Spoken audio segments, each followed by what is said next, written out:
First time namin makapunta dito sa Agtalin Shrine. Kaya dito sa taas makikita natin yung kapaligiran. Malinis, maganda. At makikita natin dito yung mga part dito na mga krus. Doon sa baba. Ito ay nasa itok-tok ng bundok ng Agtalin.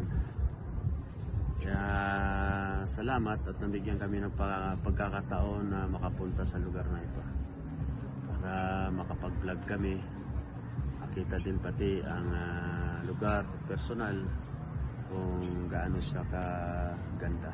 Ngayon, nandito na, nakita na natin ang kabuuan ng Agtalin Shrine.